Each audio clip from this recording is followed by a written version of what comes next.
They have team works. దాంట్లో మేము last 6 months చేసిన project report and internship report.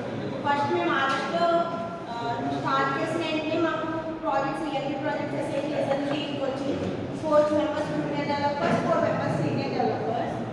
అందులో ప్రాజెక్ట్కి అంటే వెబ్సైట్స్ అన్ని చెక్ చేసి ఏ వెబ్సైట్లో ఏ కాంపోనెంట్ బాగుంటుంది, మన వెబ్సైట్కి ఏం బాగుంటుంది అనే ప్రాజెక్ట్స్ అన్ని యూజ్ చేసి ఏ టెక్నాలజీ యూజ్ చేస్తే ప్రాజెక్ట్ ఇంకా ఫాస్ట్గా ఎఫిషియెంట్గా అవుతుంది. ఇవన్నీ టెక్నాలజీస్ అన్ని రీసెర్చ్ చేసాము ఆగస్ట్లో. సెప్టెంబర్లో ఫిగ్మా అంటే వెబ్సైట్ అంతా ఎలా ఉండాలి, వెబ్సైట్ డిజైనింగ్, కలరింగ్ మొత్తం ఫిక్స్ చేసి అసలు వెబ్సైట్ అంటే ఎలా ఉండాలి అని చేస్తూ మేము రియాక్ట్ మీద కూడా వర్క్ చేసాము.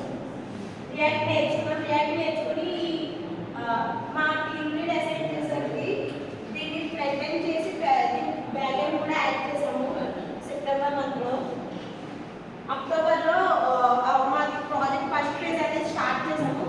అందులో ఫ్రంట్ ఎండ్ వచ్చేసి హీరో హోమ్ పేజ్, అంటే మనం ఏదైనా వెబ్సైట్ ఓపెన్ చేసిన వెంటనే మనకు ఒక పేజ్ ఓపెన్ అవుతుంది కదా బిఫోర్ లాగిన్ కంటే ముందు. అందులో home page hero home page section చేశాను నేను. అందులోనే అంటే ప్రాజెక్ట్ టైం లైన్, ఈ వీక్లో ప్రాజెక్ట్ స్టార్ట్ అవుతుంది, వీక్లో ఈ డే ఇది ఉంటుంది, నెక్స్ట్ డే ఇది ఉంటుంది అని ఒక కరెక్ట్ టైం లైన్ లాగా యాడ్ చేశాను. ఓన్లీ ఫ్రంట్ ఎండ్ చేశాను దానికి. ఇది నెక్స్ట్ చేసిన component full front end and back end both admin side and user side. అంటే ఎలా అంటే క్యాలెండర్ అడ్మిన్ వచ్చేసి ఈవెంట్స్ యాడ్ చేస్తారు. మీకు ఈ రోజు ఈ క్లాస్ ఉంది, ఈ రోజు ఈ సెక్షన్ ఉంది అని ఈవెంట్ యాడ్ చేస్తాడు. అది ఓన్లీ యూజర్ కనిపిస్తుంది తప్ప తను ఎడిట్ చేయడానికి ఉన్న ఈవెంట్స్ డిలీట్ చేయడానికి యాక్సెస్